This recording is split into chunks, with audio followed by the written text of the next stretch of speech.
E quando vemos estrela na palavra do Senhor, a gente tem que considerar o contexto em que a palavra está inserida. Tem estrela significando os astros, né? Quando Jesus está para nascer, vir ao mundo, a estrela vai guiando ali os magos do Oriente para chegar até o menino Jesus. É um astro, né? Tem estrela como os astros do céu. Em outro contexto, estrela pode ser Satanás, né? Em outro contexto, estrela pode ser Jesus, estrela da manhã. Em outro contexto, estrela pode ser anjos. E num outro contexto, no qual nós vamos tratar, estrela também pode significar o povo de Deus. Então é importantíssimo olhar todo o contexto para você entender qual é o apontamento daquela palavra estrela, o que ela quer dizer naquele contexto. E nesse contexto de estrela ser o povo de Deus, Gênesis 15, Deus está ali falando para Abraão e ele chama Abraão para fora da tenda e fala para Abraão assim, ó, olha para toda a constelação, né, todas as estrelas do céu. Se você puder contar, é assim que será a sua descendência. E mais na frente, já no capítulo 22, que é o episódio do sacrifício, né, que Abraão faria com Isaac, ali Deus diz para ele assim, ó, por causa dessa sua grande atitude de fé, a sua descendência será como as estrelas do céu e como a areia do mar. Olha que grande coisa, né, que Deus fala para ele, né? A multidão que descenderá de Abraão. E já lá na frente com Moisés, Deuteronômio 10, capítulo 22, Moisés está relatando que o povo entrou com 70 pessoas, 70 almas, né? Que vai dizer assim, no Egito. E que Deus transformou em uma multidão de estrelas dos céus, né? Como se fosse uma multidão de estrelas dos céus, a multidão de israelitas que Deus transformou esse povo. Daniel 12 vai dizer que aqueles que ensinam a justiça vai resplandecer como as estrelas dos céus, né? Sempre e eternamente. Hebreus também vai dizer que o povo começou de alguém ali já velho, né? Que é Abraão, mas se tornou uma multidão tão grande como as estrelas do céu e como a areia do mar. Hebreus 11, versículo 12 vai falar disso. E um capítulo mais contundente e mais claro, comparando o povo de Deus com estrela, diretamente ali relacionado à igreja, é Apocalipse capítulo 1, versículo 20. E ali vai dizer que as 7 estrelas que estão à destra de Jesus são os 7 anjos das igrejas, ou seja, os 7 líderes, pastores, né, presbíteros das igrejas, ou seja, ali o próprio povo de Deus. E aí eu já deixo para vocês aí na tela para vocês refletirem a palavra estrela no original lá em Apocalipse 12, que também eu entendo que está se referindo ao povo de Deus, porque os significados das palavras ali, a palavra arrastava, a palavra lançou em Apocalipse 12 e também em Daniel capítulo 8, que vai falar do povo de Deus sendo perseguido, aqui o contexto é o mesmo. É um contexto de perseguição, um contexto de coisas ruins que acontecem com as estrelas ali mencionadas, tanto no capítulo 8 de Daniel, quanto no capítulo 12 de Apocalipse. Então vou deixar aí para os irmãos tirarem um print, né? Essa aí é a Bíblia My Bible, que tem as palavras no original grego e hebraico, né? E agora retornando para Gênesis, no caso de Abraão, nós vamos ver como Deus vai trabalhar a questão da sua multiplicação de filhos, da sua descendência. Porque sabemos que Abraão estava casado com Sara já há muitos anos e não tinha filho. Deus prometeu filho a ele e se passaram 10 anos e não teve filho. Então Sara oferece a sua escrava Agar, é uma egípcia, para se deitar com seu marido para ter filho com ele.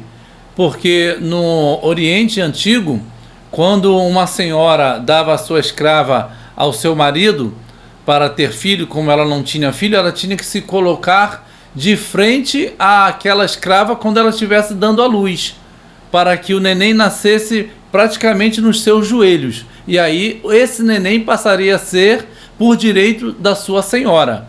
Mas no caso aqui de Ismael, não aconteceu isso.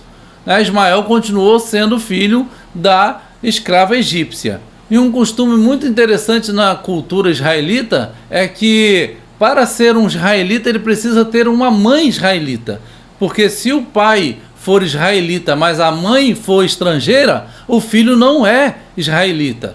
Mas se a mãe for israelita e até o pai estrangeiro, o filho é israelita.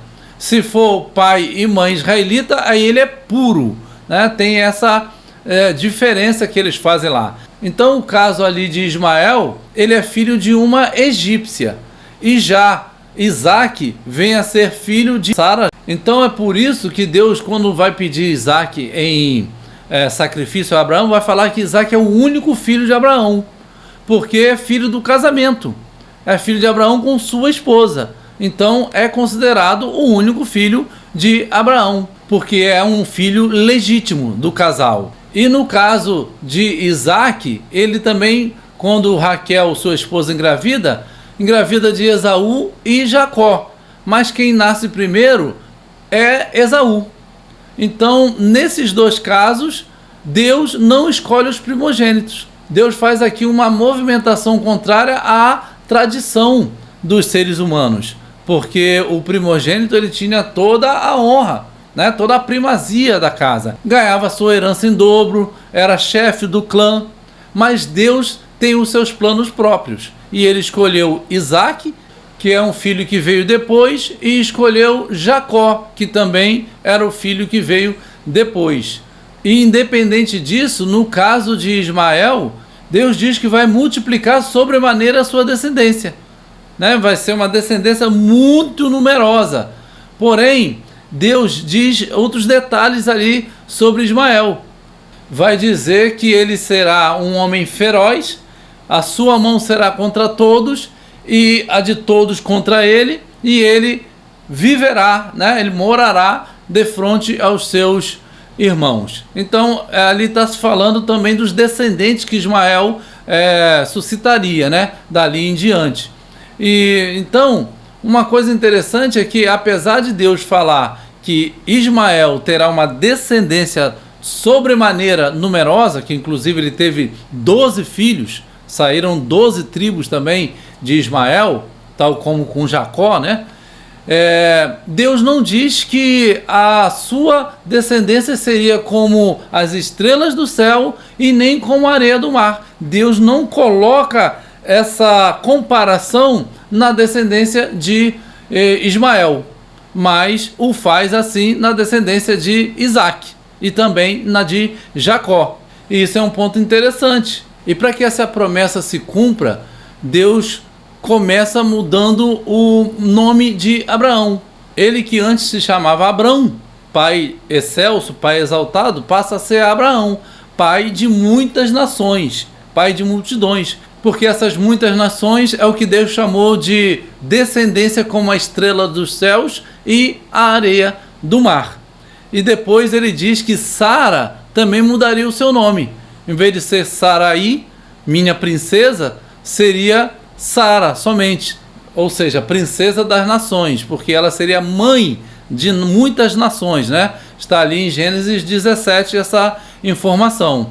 E aí vem a promessa, né, que Deus faz de dar um filho a ele através de Sara. Agora especificamente fala o nome de Sara, o que antes não havia mencionado. Somente foi mencionado que Abraão teria uma descendência numerosa, e ele certamente imaginou que seria da sua esposa Sara. Porém, com a dificuldade e o tempo passando, acabou que Sara deu Agar para ele, como falamos agora. Mas agora a informação é clara e objetiva, dizendo: é de Sara que vai ser o seu filho, no qual eu terei uma aliança com ele, e se chamará Isaac. E também ele vai dizer que Ismael também Deus está ouvindo, porque Ismael, a palavra Ismael, o nome quer dizer Deus está ouvindo.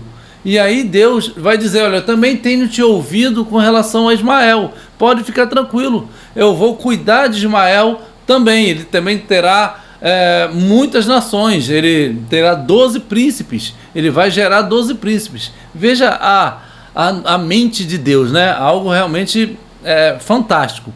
Mas aí ele dá um porém, diz, porém, a minha aliança será com Isaque. No caso, o que vemos acontecer, né, pela história, pelo cumprimento bíblico, é que Deus separou Isaque para ter um povo separado para a sua aliança. E lá no início do chamado de Abraão, no capítulo 12, Deus diz que abençoaria aqueles que abençoassem Abraão e amaldiçoaria os que amaldiçoassem a ele. E disse que nele seriam benditas todas as famílias da terra. E quando chega no episódio de Isaque ser sacrificado, Deus já afirma de novo que ele terá uma descendência numerosa e que na tua descendência serão benditas todas as famílias da terra. Agora já acrescenta que na descendência, ou seja, em Isaque, teu filho, né, porque agora Isaque já é nascido, né, no capítulo 22, diz, na sua descendência será bendita toda a família da terra. E mais lá na frente, já na história de Isaque, né, Deus já aparece a Isaque e diz para ele que vai multiplicar a descendência dele, como as estrelas dos céus, e dará à tua descendência todas as terras. E reafirma, agora dizendo que por meio dessa descendência será bendita todas as nações da terra. Por quê? Porque Isaque vai ter o seu filho Jacó, e Jacó terá 12 filhos e uma filha. E essas 12 tribos, elas vão se espalhar pelo mundo. Lembra da diáspora depois ali do filho de Salomão, em que se separaram as tribos, 10 tribos ficaram para um lado, 2 para outro, e se espalharam, né, pelas nações após serem cativas, e toda a história de Israel, né? Nisso tudo Deus está fazendo se cumprir que as nações da terra sejam abençoadas, né? Isso aí está muito no estudo chamado As Duas Casas de Israel, né? Podemos entender melhor esse assunto sobre esse estudo. Então, para Isaque, Deus também dá essa promessa, ele reafirma essa promessa. E também com Jacó, quando chega já no capítulo 28, já vai tratar da história de Jacó, e Deus diz para ele, olha, a sua descendência será como o pó da terra. Interessante que aqui em Isaque, Deus diz que ia multiplicar a descendência dele como as estrelas do céu, né? Não menciona a frase como a areia do mar. E aí Isaque tem o seu filho Jacó. Jacó é aquele que mais tarde será chamado de Israel. E aí, já entrando na história de Jacó, Deus se apresenta para ele quando ele está no deserto, que ele coloca uma pedra, né, e tem uma escada onde ele vê anjos subindo e descendo, e ali Deus está lá no alto e se apresenta a ele e começa a dizer para ele que a descendência dele será como o pó da terra, e diz que ela vai se estender pelo ocidente, pelo oriente, pelo norte, pelo sul. E aqui tem uma coisa interessante, porque para Abraão Deus disse, em ti serão benditas todas as famílias da terra. Em Isaque Deus falou, na tua descendência serão benditas todas as famílias da terra. Para Jacó falou, em ti e na tua descendência serão benditas todas as famílias da terra. Ou seja, Deus está falando da mesma coisa, até chegar em Jacó, que vai ter ali as 12 tribos, como falamos, e as 12 tribos vai gerar toda essa descendência como as estrelas do céu e como a areia do mar. Ali no caso, Deus está cumprindo a palavra dele na vida de Abraão. E isso apontava já para a igreja, porque a descendência como a estrela do céu aponta para os filhos espirituais, a igreja do Senhor, né, no final de tudo.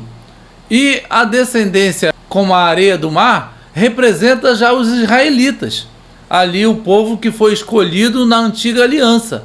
Então Deus está falando das duas alianças já desde Abraão. Apesar de falar que a aliança seria com Jacó, ele já estava apontando em Jacó a próxima aliança, que seria com toda a humanidade.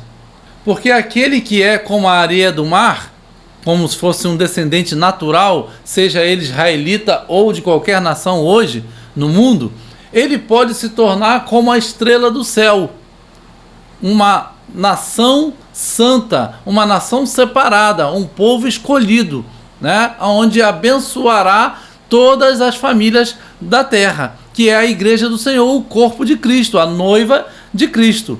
Então ali está apontando para essas duas descendências, quando fala estrelas do céu e areia do mar.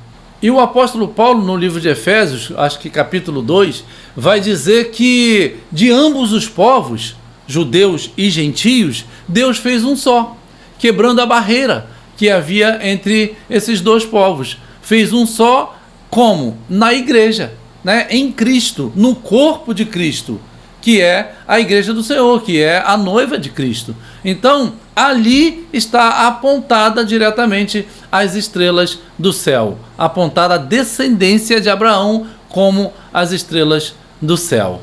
E em João 8 tem aquele diálogo de Jesus com os fariseus, em que eles vão dizer que eles são filhos de Abraão, e Jesus vai dizer para eles: se vocês fossem filhos de Abraão, vocês fariam as obras de Abraão, vocês não iam querer me matar, como vocês estão querendo fazer agora. É isso que Jesus estava querendo dizer para eles. Ou seja, vocês são filhos de Abraão pela carne, pela essa terra, são a areia do mar, aqui só no plano terreno. Porém, eu estou falando de ser filho como as estrelas do céu, como a fé de Abraão, como aquilo que realmente Deus projetou que a descendência de Abraão fosse.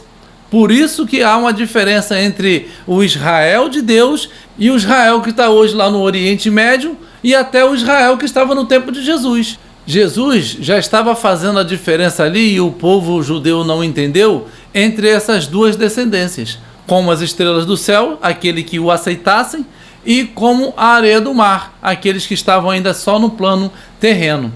E o apóstolo Paulo explica isso muito detalhado, muito bem, em Gálatas capítulo 3, porque ele vai dizer que os filhos de Abraão, eles são os filhos que são pela fé que Abraão teve, não aqueles que Abraão teve pela sua carne, como sangue, né, de Abraão, como eles hoje se consideram.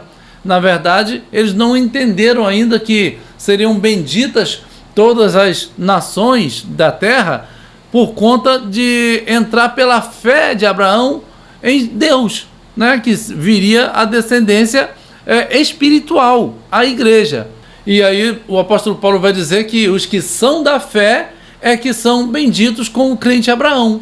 Então, se os israelenses lá de hoje, os israelitas do tempo de Jesus até hoje, não entrarem na fé que o apóstolo Paulo estava pregando, que era em Jesus Cristo, eles ainda são como uma descendência como a areia do mar apenas, e não como as estrelas do céu. Então essa é a diferença nessa promessa que Deus faz a Abraão.